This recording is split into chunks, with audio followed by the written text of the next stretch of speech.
Cette vidéo porte sur une communication effectuée à Euram en 2016, tirée d'une thèse réalisée sous la direction de Frédéric Pigère.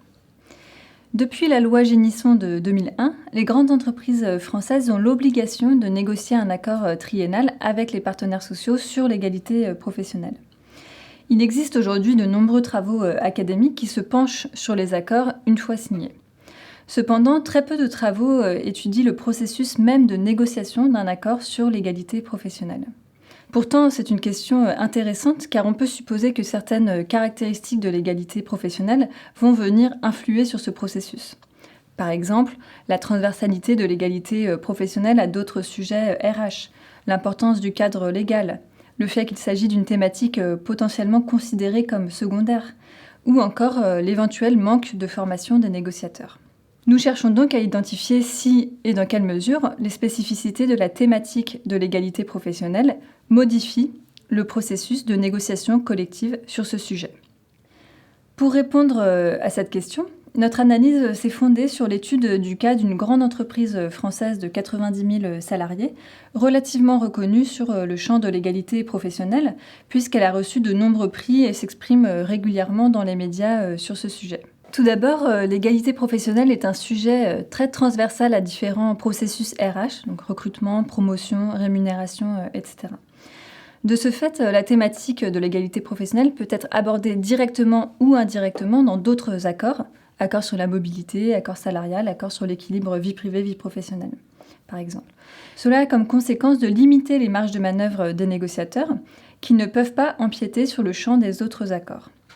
L'autre conséquence de cette transversalité est que la direction égalité professionnelle doit mener des négociations intra-parties, puisqu'elle doit demander leur accord aux autres directions RH, donc direction du recrutement, de la formation, etc., pour chaque mesure qui peut les concerner. Dans ce contexte, les syndicats peuvent devenir en quelque sorte des alliés de la direction égalité professionnelle, en portant par exemple des revendications qui seront acceptées par ces autres directions RH en tant que revendications syndicales, alors qu'elles auront pu être auparavant refusées en tant que demande de la direction égalité professionnelle. Ensuite, le cadre légal accorde une grande importance aux indicateurs et aux engagements chiffrés, sur un sujet sur lequel les chiffres, comme par exemple le taux de féminisation des effectifs, évoluent très lentement dans une entreprise de cette taille. De plus, les indicateurs chiffrés sont importants pour les syndicats qui en ont besoin pour construire leurs revendications. Cela peut conduire à une inflation du nombre d'indicateurs ayant pour corollaire une augmentation du nombre d'engagements chiffrés et finalement à une situation où la direction et les syndicats inscrivent dans l'accord des engagements chiffrés reconnus de part et d'autre comme inatteignables, notamment dans les cas où les syndicats ont des mandats de la part de leur centrale qui impliquent qu'ils ne pourront pas signer l'accord si l'engagement n'y est pas inscrit. Enfin, il n'existe pas de définition unique de l'égalité professionnelle qui reste finalement une notion peu définie par les textes légaux. De ce fait, la définition de ce qu'est l'égalité professionnelle devient un enjeu de négociation à part entière entre la direction et les syndicats, ou même entre les syndicats entre eux.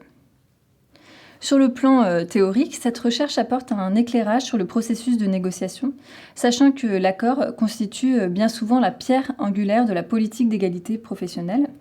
Et cette recherche montre en effet que les spécificités du sujet de négociation, à savoir l'égalité professionnelle, jouent sur ce processus. Ce travail illustre aussi le cas d'une négociation intégrative où les syndicats et la direction sont orientés vers un but commun, au point que les syndicats deviennent dans certains cas des alliés de la direction. Sur le plan managérial, cette recherche souligne l'importance d'une définition commune de l'égalité professionnelle au sein de l'entreprise et montre en quoi la négociation peut contribuer à cette définition.